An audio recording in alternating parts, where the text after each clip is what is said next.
Karena semakin sering terkabul, semakin naik hajatnya.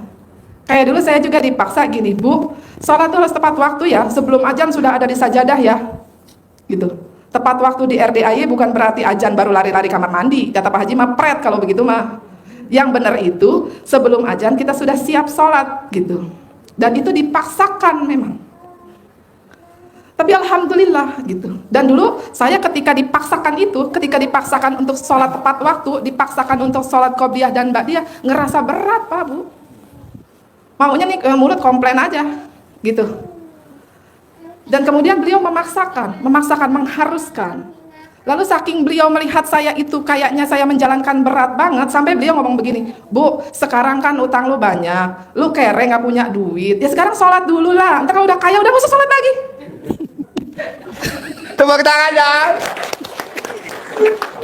Udah lo gak usah sholat lagi kalau udah kaya raya gitu. Apa iya ya kalau udah kaya gak usah sholat lagi. Tapi itu hiburan Pak. Begitu saya lakukan, ya udah lakukan terus kaya nggak usah sholat gitu kan. Tapi ternyata kalau udah kaya pengen lebih kaya lagi Pak. Assalamualaikum warahmatullahi wabarakatuh. Selamat datang di Ruang Testimoni. Tempatnya testimoni orang-orang sukses pastinya. Dan tidak banyak basa-basi lagi, mari kita simak video berikut ini.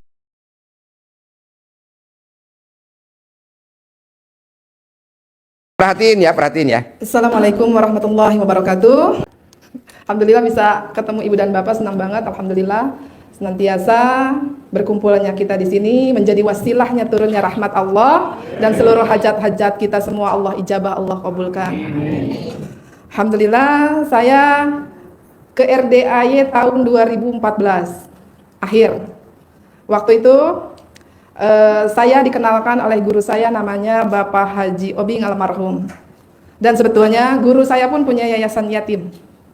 Gitu, bergerak sama di bidang sedekah sama dengan Pak Haji. Bedanya kalau di guru saya, sama saya memiliki anak yatim, tapi kalau di guru saya sedekahnya seikhlasnya, sekarepnya dewek. Gitu. Nah, kalau di Pak Haji dipaksa. Gitu.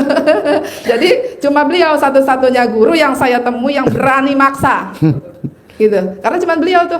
Pengalaman saya ketemu berguru kemanapun nggak ada yang maksa sedekah, ngeri bahkan, gitu kan? Udah sedekahnya dipaksa, sholat ba'diyah qobliyahnya dipaksa, mandi jam 00 dipaksa, sholat tahajud dipaksa. Ini yang lebih parah nih, baca Qur'annya kok ya dipaksa gitu loh. Tapi kan alhamdulillah orang yang bangun jam 00 senyum, mandi pagi tahajud, maksain baca Qur'an, itu saldonya baik ibu maupun bapak nggak pernah di bawah 1 M. Tepuk tangan dulu dong. Dulu Pak, Bu Roni dan Pak Roni itu saldonya nggak pernah Pak di atas 100 juta, 200 juta, 300 juta. Nol. Boro-boro saldo 100 juta, 200. Baru ada saldo, langsung ada sales datang, iya. Bayar. Betul Bu. Baru ada saldo kalau dibuka giro langsung didebet Pak. Saya bilang coba Bu bangun jam 00 senyum, mandi pagi, tahajud, paksain baca Quran, nanti ibu saldonya selalu nggak pernah di bawah 1 M. Nah dia praktekin, coba cerita Bu. Saya maksain, memang harus maksa. Nah sekarang ilmu RDA yang pamungkas, ibu dan bapak saya paksain harus sholat tobat. Barusan Bu Roni japri saya, Pak Haji bisa gak saya privat berdua 4 mata, saya dan dia? Saya bilang bisa. Udah gitu datang duduk, Pak Haji tolong dong diteropong saya. Tadi gitu lah, gue memang hobi kalau suruh diteropong. Saya tuh hobi Pak Bu, makanya piala teropong saya banyak. Aduh, saya tuh neropong daerah-daerah rawan. Saya teropong. Nah, nanti ibu cerita coba apa? Akhirnya dibuka, padahal udah dibilang. Tepuk tangan dulu dong. Sebelum testimoni, emang privat manfaatnya privat begitu Bu. Kalau nggak privat nggak bisa. Nih mau neropong ya nggak bisa. Mesti neropong ya berdua. Atau kalau ada suaminya ya bertiga. Kalau ada anaknya ya berlima, anaknya 2. Nah coba tadi hasil teropongannya. Alhamdulillah tadinya ini rahasia kan cuma 4 mata. Gak apa-apa. Tepuk tangan dulu dong. Tepuk tangan dong.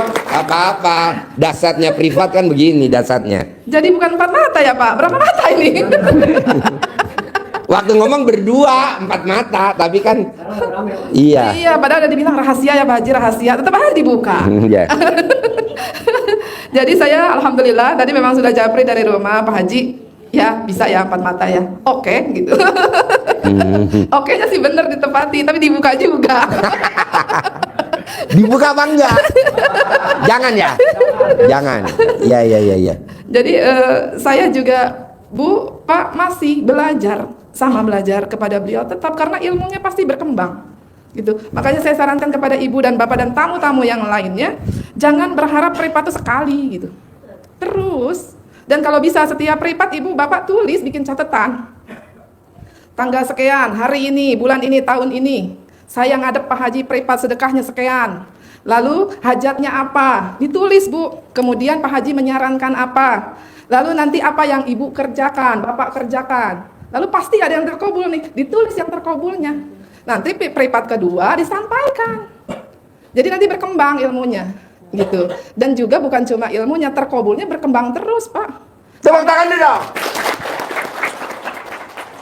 Karena semakin sering terkabul, semakin naik hajatnya. Kayak dulu saya juga dipaksa gini, Bu, sholat itu harus tepat waktu ya, sebelum azan sudah ada di sajadah ya, gitu. Tepat waktu di RDAY bukan berarti azan baru lari-lari kamar mandi. Kata Pak Haji mah pret kalau begitu mah. Yang benar itu sebelum azan kita sudah siap sholat gitu. Dan itu dipaksakan memang. Tapi alhamdulillah gitu. Dan dulu saya ketika dipaksakan untuk sholat tepat waktu, dipaksakan untuk sholat qobliyah dan ba'diyah, ngerasa berat Pak Bu. Maunya nih mulut komplain aja gitu. Dan kemudian beliau memaksakan, mengharuskan. Lalu saking beliau melihat saya itu kayaknya saya menjalankan berat banget, sampai beliau ngomong begini, Bu, sekarang kan utang lu banyak, lu kere gak punya duit, ya sekarang sholat dulu lah, ntar kalau udah kaya udah gak usah sholat lagi. Tepuk tangan dong. Udah gak usah sholat lagi, udah kaya raya gitu. Apa iya ya kalau udah kaya gak usah sholat lagi? Tapi itu hiburan Pak. Begitu saya lakukan, ya udah lakukan terus kaya nggak usah sholat gitu kan. Tapi ternyata kalau udah kaya pengen lebih kaya lagi Pak. Jadi sholat itu sampai mati nggak akan berhenti. Ya karena kita akan lebih lagi, minta lebih lagi. Dan mantes-mantesin bahasanya beliau. Gitu. Mantes-mantesin ibadahnya, mantes-mantesin sedekahnya, mantes-mantesin akhlak yang buruknya udah mulai dilepas, sifat 18-nya gitu. Makanya beliau sering banget ketika orang Pak Haji, saya mau kaya raya, tajir melintir. Gak bisa bos. Lu pantesin dulu muka lu. dengan ya saya pikir dulu emang ada muka orang nggak pantas kaya ya gitu. Tapi ternyata bukan itu maksudnya. Ya dari beliau tuh clue, kitanya harus pintar juga gitu. Maksudnya tujuannya apa sih kok bilang mantes-mantesin mukanya gitu. Jadi mantes-mantesin lah kita buat takjub ke Allahnya apa gitu. Saya juga dulu bingung Pak ketika baru-baru kesini beberapa bulan di sini saya diajarkan untuk mencari takjubnya Allah. Bahasanya dulu kan belum takjub nih, bahasanya ridho Allah. Kenapa saya lagi banyak hutang kemudian usaha saya hampir bangkrut yang harus dikejar ridhonya Allah? Terus saya nggak mudeng tuh Pak Haji, nggak mudeng. Tapi iya aja diajarkan Bu, setiap berdoa saya hadir di tempat ini karena mencari ridho Allah Ta'ala. Setiap mulai berdoa, setiap mulai ijab. Jadi saya kalau mulai ijab nih berdiri, nah itu saya akan bilang seperti itu, akan berdoa kepada Allah. Allah, saya hadir di tempat ini, saya berdoa di tempat ini hanya untuk ridhomu semata. Padahal nggak ngerti. Kenapa nih banyak utang, kok yang disuruh dicari ridhonya Allah, takjubnya Allah gitu. Nggak mudeng, tapi jalanin. Gitu. Jalanin aja dulu hal-hal yang nggak masuk akal dari guru kita ini, tapi ketika sudah dijalani saya tahu maksudnya. Setelah saya ketemu dengan ilmunya, oh paham saya, oh berarti memang ini harus begini. Jadi nggak ada tuh ancang-ancang berhenti sholat Pak. Dulu ada, oh gue kaya gue berhenti sholat. karena mengan. Gitu, karena ngerasa terlalu berat. Bayangin aja Pak, bangun jam 00, kemudian senyum 41 kali, kemudian mandi, setelah mandi tahajud, setelah tahajud baca Quran. Gitu, lalu siang kita harus ditambah lagi dengan ibadah yang lainnya, ya duha, ya alhamdulillah beribu-ribu kali kita harus baca. Dipaksain. Dulu lagi belajar gimana? Ya sama ngerasa penuh, kayaknya gue gak sanggup deh. Kapan saya tidur? kapan saya istirahat? Saya ngerasa saya juga nggak sanggup gitu. Sekarang banyak nih mungkin dari ibu dan bapak, banyak juga yang ngerasa seperti saya. Oh, saya nggak sanggup karena sakit A. Oh, karena saya nggak sanggup pekerjaan saya pekerjaan berat siang harinya. Semuanya akan mudah setelah kita jalani, Bu, Pak. Makanya jangan komplain dulu, jalani aja dulu, gitu. Jangan, Pak Haji nggak bisa nih, berat nih, gitu. Tapi kalau sudah dilatih pelan-pelan itu pasti bisa, gitu. Memang luar biasa sih ngaji 12 juz itu kan luar biasa. Tapi maksud Pak Haji bukan hari pertama dilalap 12 juz, dimakan semua 12 juz, hari kedua, hari ketiga pingsan, gitu. Nah maksudnya beliau dilatih. Malam ini dapat berapa juz nih? Dapat 1, besok mungkin 2, besok 3. Yang biasanya ibu bapak 1 tahun sekali hatamnya bisa diperbanyak tuh. Hatamnya bisa sampai mungkin 5 kali, 6 kali, 10 kali, dan mungkin tidak mustahil hatamnya itu 3 hari sekali, gitu. Tepuk tangan dulu dong. Katamnya 3 hari sekali. Alhamdulillah, jadi latihan.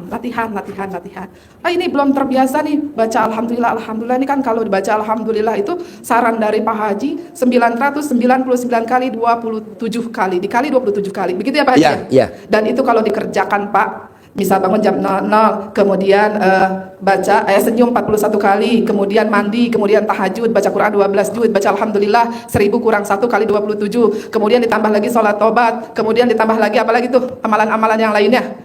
Itu saya jamin sehari semalam nggak bakalan bisa makan, tidur, ataupun buang air. Bener nggak Pak Haji? Iya. Karena saya udah nyobain tuh, gitu.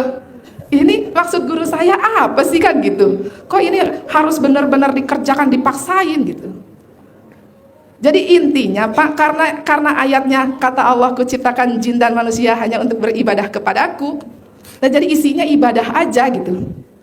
Jadi kan alhamdulillahnya bisa sambil aktivitas tuh, sambil dagang, alhamdulillah, sambil cuci piring, alhamdulillah, daripada pikiran kita ke hajat terus, gitu kan? Daripada pikiran kita ke utang terus, daripada tambah stres, mendingan alhamdulillah ngelancarin rizki kan gitu. Sambil nganter anak sekolah, jangan ngegibah, jadinya alhamdulillah yang dibaca kan enak ya. Ini enggak, ada teman nyamperin gibah dulu. Tuh mak tuh penyakitnya. Misalnya diem nih kayak saya nih, udah ada diem di rumah nih, udah nggak pernah kemana-mana, pokoknya diem stay di rumah karena perintahnya beliau begitu. Udah Ibu, lu kerjain aja ibadah, nggak usah kemana-mana, diem, nggak usah usaha, diem. Tadi saya sampai saya sampaikan, Pak Haji, usaha lagi boleh nggak? Udah lu ibadah aja, gitu. Tapi penyakitnya suka ada yang nyamperin Bu, nyamperin Pak Haji, ngajakin gibah, gitu. Nah itu kadang-kadang kita suka kebawa tuh. Gitu. Gimana supaya itu tidak terus-terusan? Nah itu ada dendanya. Dendanya apa tadi? Sholat, taubat. Jadi itu memang sudah saya dawamkan tuh. Ketika saya salah, walaupun tidak se ekstrim Pak Haji yang sekarang sarankan nih, 1 kesalahan itu 10, tapi saya setiap melanggar pasti sholat taubat. Karena ngeri. Apalagi ucapan kita itu kadang suka sembarangan gitu kan. Gitu kan. Jadi setiap melanggar nih kesel sama anak, udah sholat taubat. Harapan saya, semoga siapa saja yang telah menonton video ini jadi terinspirasi, dan saya doakan semoga semua hajat Bapak Ibu semuanya bisa cepat terkabul, dan saya doakan Ibu Bapak semuanya bisa secepatnya datang ke RDIY dan bertemu dengan Pak Haji dan anak-anak yatim tentunya. Amin amin ya rabbal alamin. Assalamualaikum warahmatullahi wabarakatuh.